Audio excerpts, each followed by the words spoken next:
네, 창립 반세기를 맞이한 서울 가톨릭 미술가회, 서울 가톨릭 미술가 회장이자 한국 가톨릭 미술가 협회장인 안병철 교수 스튜디오에 나오셨습니다. 교수님 안녕하세요. 네, 안녕하세요.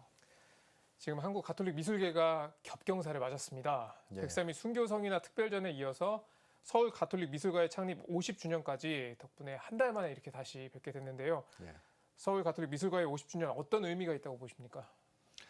1970년에 서울 가톨릭 미술가회가 창립이 되고 예. 이듬해 1971년에 창립전을 가졌습니다. 예. 그래서 이제 시간이 흘러서 한 50년이 흘렀고요. 그동안에 가톨릭 미술가회가 굉장히 그 교회 미술 발전을 위해서 크게 애쓰고 그러한 생각을 해보면 굉장히 큰 의미가 있다고 생각을 합니다. 예. 예.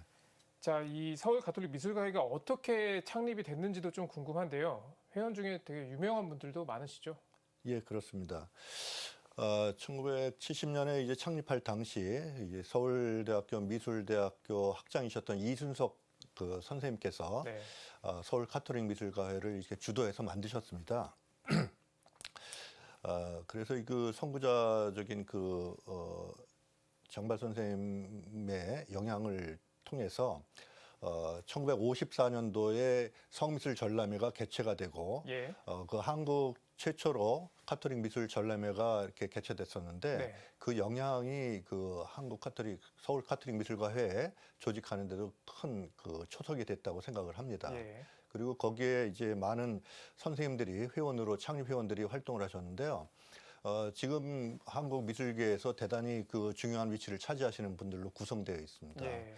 예를 들자면 뭐 김세중 선생님이시라든지 최종태 선생님, 그리고 최의순 선생님, 뭐 김태 선생님, 각 분야별로 굉장히 그 활동을 굉장히 역량 있는 작가들이 모여서 창립이 되었었습니다. 예.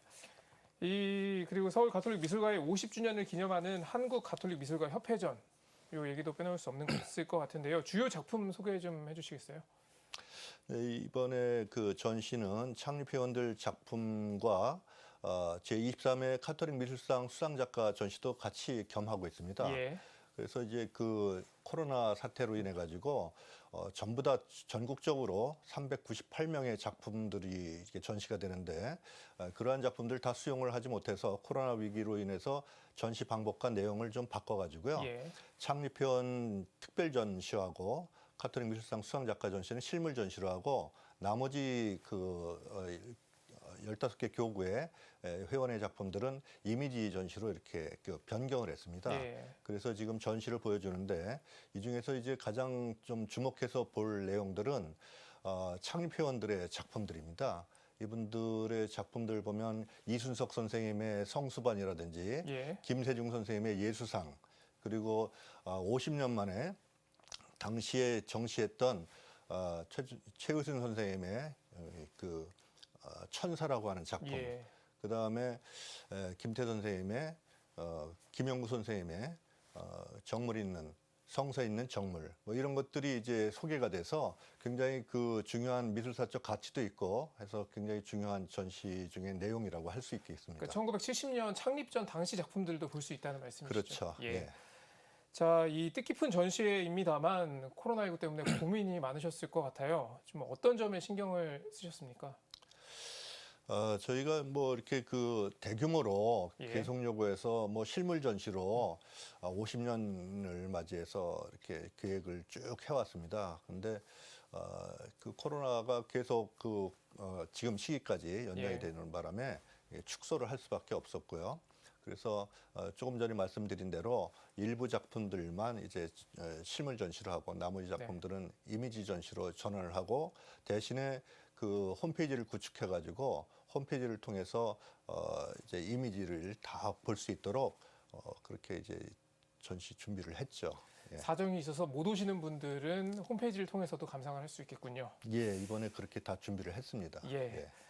자, 그리고 우리나라 가톨릭 성미술의 역사에 대한 질문인데요.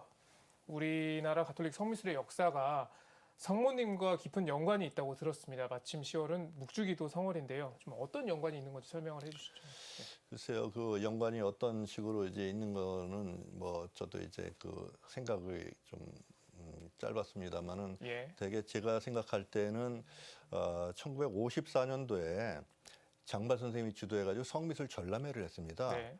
그 개최는 이제 미더파 백화점 그 화랑에서 이렇게 전시를 했었는데 그때 당시 이제 성모 성년을 축하하기 위해서 그렇게 이제 전시를 했고요. 그래서 거기에 이제 출품된 작품들도 보면 뭐 성모자상, 매개의 성모, 그 다음에 뭐 성모 칠고 예. 뭐 이러한 작품들이 이제 소개돼서 성모님에 대한 신심들이 뭐 다 교회 내에서 있지만 특별하게 그런 성모님에 대한 관심을 가졌던 계기가 성미술 전람회를 통해서 있지 않은가 이런 생각을 해봅니다.